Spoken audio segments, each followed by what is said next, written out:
Bonjour et bienvenue dans cette vidéo. On va parler de la vitesse volumique de consommation d'un réactif. Avant de parler de réaction chimique, on va parler d'un ballon de football et donc de la vitesse du ballon de foot. On modélise ce ballon par un point M et la vitesse moyenne entre les dates T2 et T3 est égale à la distance parcourue entre ces dates sur l'intervalle de temps. Si on utilise un repère ou X ou Y, eh bien on a delta Y sur delta T à la date T2. Ceci est la vitesse moyenne du point M entre T2 et T3. Et quand delta T devient très petit, alors on va s'approcher de la vitesse instantanée à la date T2.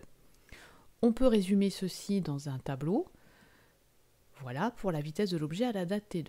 Et maintenant, on va s'intéresser à une réaction chimique. On va prendre cette équation de réaction chimique et on va s'intéresser à la vitesse de consommation du réactif iodure I-. Par analogie, on va définir la vitesse de consommation de I- à la date T2. La grandeur qui évolue, c'est la concentration du réactif, alors que pour le ballon de foot, c'était l'altitude. Donc la vitesse à un instant, à la date T2, va être approximativement égale à la variation de concentration de I- sur la variation de temps à la date T2. Il y a un moins dans cette vitesse parce que la vitesse est positive, mais la concentration à la date T3 est plus petite qu'à la date T2 puisque le réactif disparaît. Donc il faut mettre un moins pour avoir une valeur positive.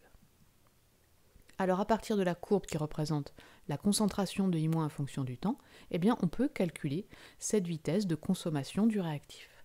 Ici, on a donc approximativement une vitesse qui est égale à 0,020 mol par mètre cube par minute. C'est bien sûr qu'une approximation et si on veut essayer d'avoir la valeur exacte, eh bien il faut faire tendre ce delta t vers 0 et prendre bien sûr la limite.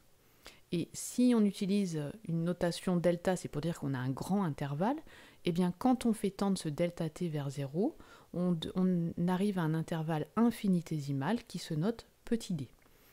Et on va donc avoir la vitesse de consommation de I- à la date T2, ici, qui est moins la dérivée de I- sur dt, donc par rapport au temps, à la date T2.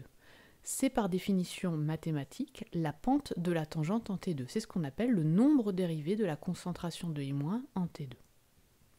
Donc si on calcule cette pente à partir de deux points A et B, eh bien on va trouver la vitesse de consommation de I- à la date T2. Voici 0,024 mol par mètre cube par minute.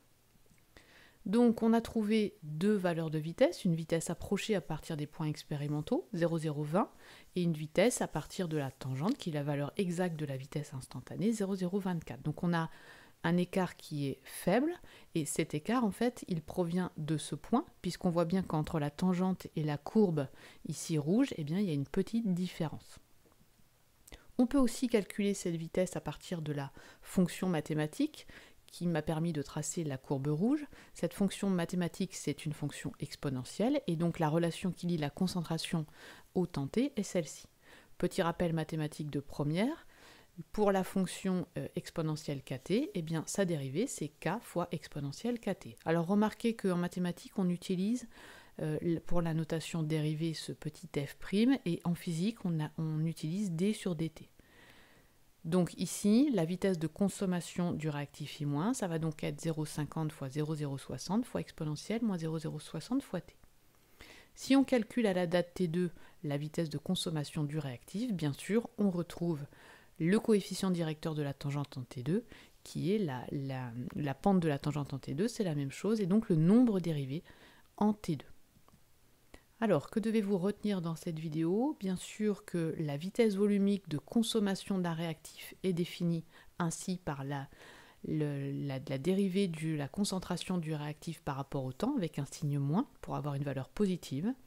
Si on dispose de la tangente, on peut calculer à n'importe quelle date la pente de la tangente pour avoir accès à la valeur de la vitesse. Si on a des points expérimentaux, eh bien on va pouvoir calculer une vitesse approchée à partir des points expérimentaux, en prenant bien sûr un intervalle de temps très petit. Voilà pour cette vidéo et je vous dis à bientôt.